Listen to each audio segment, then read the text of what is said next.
legend!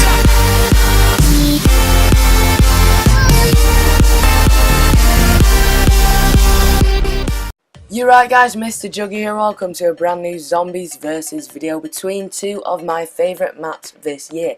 The two contenders today are Gorod Krovi and Eisendrache. The 9 points available today in this video are for the Wonder Weapon replayability, size, looks, Easter egg suitable, storyline perks and zombie bosses. So if you do enjoy this video at any point, please drop a like, subscribe and comment on ways to improve my next Black Ops 3 video.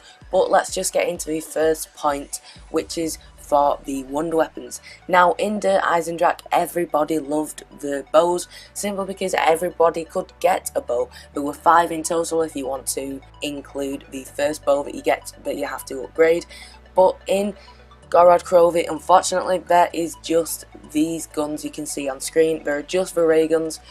No doubt they are some of the best wonder weapons, but only one person can get them on the game, and I know you all want to, but unfortunately the PPSH does not count as a wonder weapon. So unfortunately the Eisendrache does acquire the point in this round, because Gorod Krovi has one amazing wonder weapon, whereas the Eisendrache has 5 incredible wonder weapons that everyone can use at the same time, so it's kind of a no-brainer.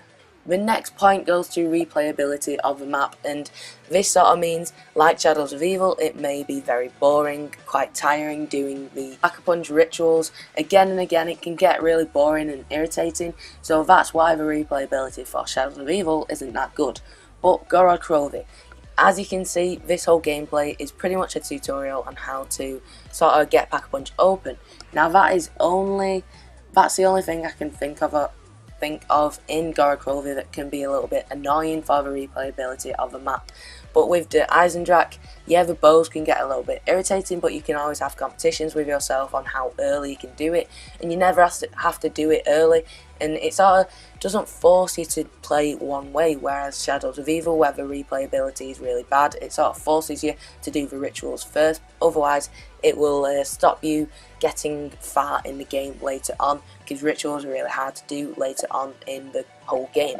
So replayability for both of these maps is very good, but for the Eisendrache it's a bit repetitive with the dragons, the bows, Gorod Krovi, the Pack-a-Punch, and maybe even going to Pack-a-Punch is a bit of a ball ache with that whole animation. It can be a bit annoying, so I think the replayability has to go to the Eisendrache.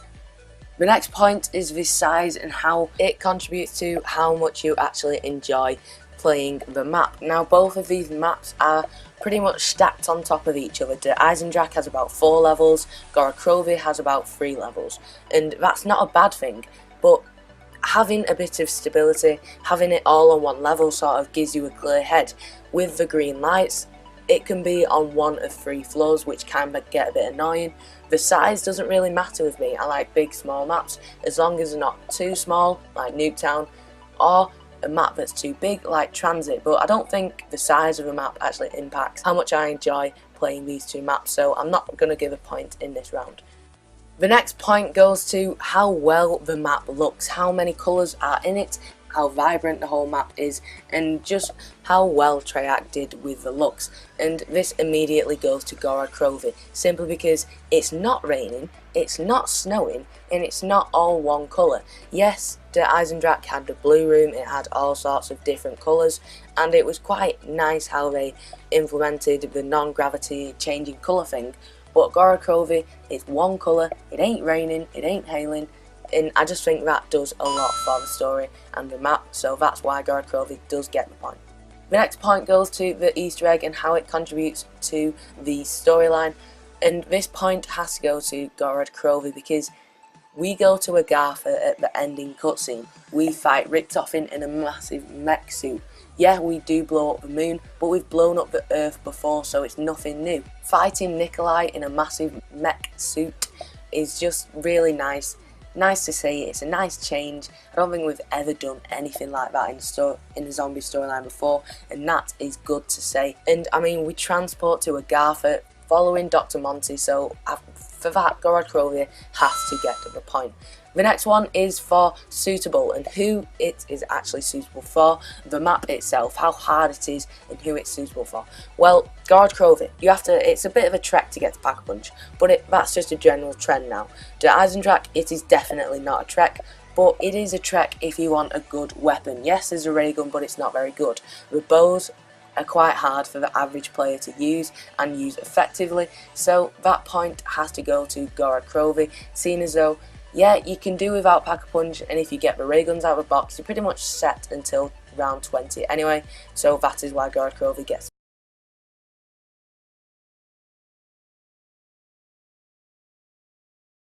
storyline. This one has to go again to Gorod Krovi because Dr. Monty is speaking to us for the first time.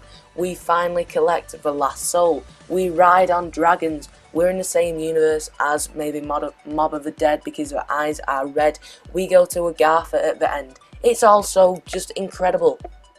That's why Gorod Krovi gets a point. The next point is for perks, and unfortunately Gorod Krovi suffers a point here, not because it has any more or different perks, because it had the opportunity to introduce more perks, but it just didn't.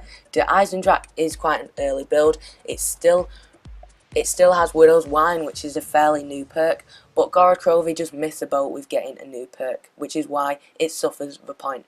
The next point is for zombie bosses, and Gorod Krovi actually gains a point this round because it had the electrical zombies, it had the flying squid mechanical zombies, it had these mechanical in Captain America's suit zombies, it had all sorts. It even had a dragon, if you could count that as a boss zombie, so all of that is really fun. The Eisendrache only had the Panzer, which has been done before, dogs done before, so it suffers a point here. Those were the final few points, so let's see what the score does say. Drum roll please. No, can't be bothered editing it in, that's fine. And Gorod Krovi wins, bit of a landslide, but who could have guessed it? Gorod Krovi wins, not biased at all, hope you agreed as well. So guys, if you did enjoy this video at any point, please drop a like, subscribe, and I will see you in my next one. Goodbye.